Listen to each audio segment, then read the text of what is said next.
c'est pas vrai qu'on paye plus cher qu'en Ontario. On est des experts dans notre domaine.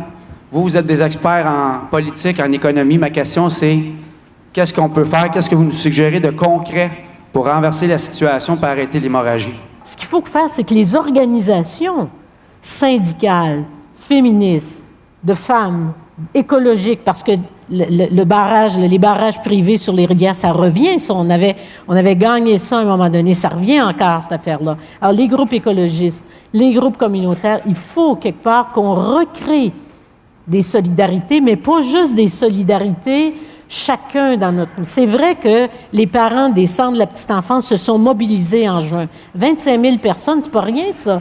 Puis des parents de garderie, c'est dur d'avoir des petits-enfants, etc., courailler le matin, le soir, revenir, se mobiliser en plus, organiser la lutte politique, c'est pas simple. Donc, il faut... Puis ils l'ont fait, t'sais. Il faut recréer ces tissus-là. Et puis moi, ce qui me préoccupe, je vous l'ai dit tout à l'heure, je me permets de le dire, je ne suis pas syndiquée, etc., mais quand je regarde le monde syndical, quand je regarde les divisions au sein des syndicats à l'heure actuelle, ça me fait peur. Ça me fait peur parce que c'est un peu comme si c'est ça qui prend la place plutôt que la résistance, même dans la petite bande commune l'espace commun qu'on pourrait avoir ensemble pour résister à ça. Au-delà de nos particularités, au-delà... C'est correct qu'il y ait des divergences dans le monde syndical, c'est pas ça le problème. Mais c'est comment est-ce qu'on va réussir à faire quelque chose ensemble. Il faut que vous vous rappeliez de tout ce que vous avez fait de bon. Là, on est en train de vous dire de partout, les syndicats, c'est pourri. Qu'est-ce que vous avez fait de bon pour améliorer la vie de vos collègues, de votre beau-frère qui est peut-être syndiqué, de votre tante, de madame et monsieur tout le monde? Il faut que vous repreniez conscience des bonnes choses que vous avez faites pour vous-même, puis pour la société, et que vous le disiez, que vous le fassiez savoir, que vous fassiez valoir que c'est pas vrai que vous êtes des intérêts corporatistes, vous êtes des hommes et des femmes qui avaient fait des choses concrètes pour améliorer la vie du monde.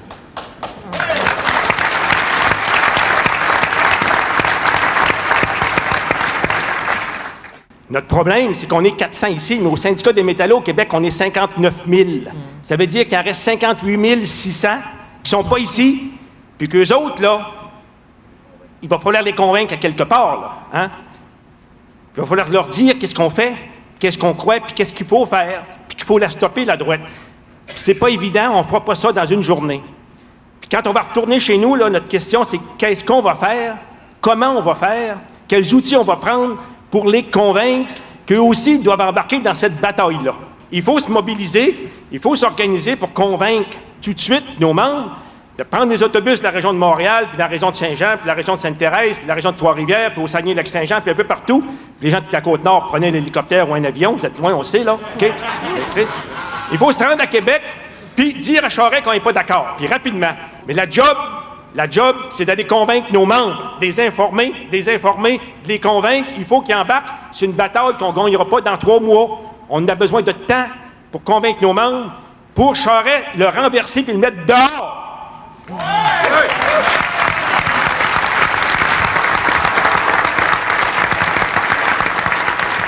Michel Venn veut faire un commentaire, mais je vais ajouter quelque chose, Michel, parce que comme journaliste, ce que je peux voir se poindre à l'horizon quand on parle de division, c'est de jouer les syndicats contre les citoyens, contre l'opinion publique. Il y a aussi une bataille de l'opinion publique, dans ce sens que si on défend l'intérêt public, il y a une perception, mais on l'entend sur l'ensemble des médias, de dire ben les syndiqués, ils sont les mieux nantis, pendant que le citoyen, lui, il est dans une situation plus difficile. Alors, j'ajouterais à ce que monsieur vient de dire, puis je demanderais à Michel Venn de commenter ça, parce que cette bataille-là à faire aussi. La population qui n'est pas syndiquée, même celle qui est syndiquée jusqu'à un certain point, elle n'a pas l'impression que la grève joue en sa faveur. Alors, il faut toujours faire attention au choix des moyens, ou encore, quand on choisit un moyen, de veiller à ce que les gens dont on veut se faire des alliés ne nous prennent pas en grippe. Ce que je voudrais soulever, c'est peut-être pas des questions comme telles, quelques commentaires rapides. Il y en a une, je pense que c'est Madame tantôt, qui a parlé d'individualisme, malheureusement, Je pense que c'est la plus grosse souffrance du monde syndical depuis peut-être une dizaine d'années, qu'on est devenu quand même des individualistes, et ce qui nous cause un paquet de problèmes au niveau des officiers ici, au niveau des permanents, au niveau des délégués syndicaux, pour rendre les troupes solidaires.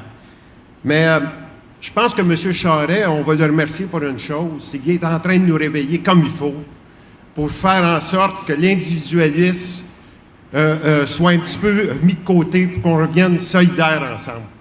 Puis ça va être un élément qui va être drôlement important parce que là, M. Charest, il fouille dans les poches et il attaque pas juste les syndicaleux, il attaque tout le monde, les citoyens et les citoyennes. Fait que, moi, en tout cas, j'ai assisté à la rencontre du Conseil consultatif lundi FTQ. On a battu un record de participation et on a senti par les interventions là, que tout le monde était touché, tout le monde était impliqué. Et puis, je trouve ça pas mal le fun qu'on puisse se réveiller. Puis, comme vous avez dit tantôt, il faut retourner dans la rue. Puis, il ne faut pas attendre trop longtemps. Puis, il faut retourner en grand nombre. Je pense qu'on est capable ici, si on est sensibilisé avec tout ce qu'on a entendu ce matin, à réveiller nos troupes dans chacun de nos lieux pour qu'ils soient là avec nous autres dans la rue lorsqu'il sera le temps de sortir dehors. Même M. Massé, même notre directeur, hier, il a parlé qu'il pourrait y avoir peut-être une possibilité d'une grève générale au Québec. C'est ce que je souhaite. Puis qu'on monte à ce mot dit gouvernement-là qu'il n'y a pas le droit de nous faire perdre ce qu'on a.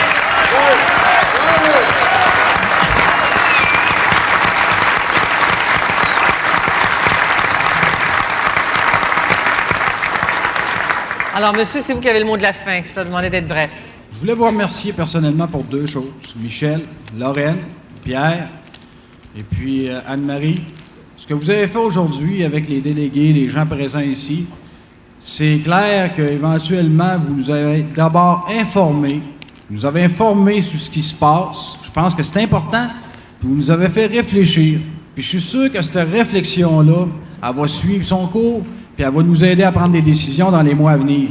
Puis je vais conclure là-dessus en vous disant, je vais reprendre les paroles du non moins célèbre M. Taillon, du Conseil du patronat. Ce que vous avez dit aujourd'hui pour moi, ça a été de la musique à mes oreilles. Merci.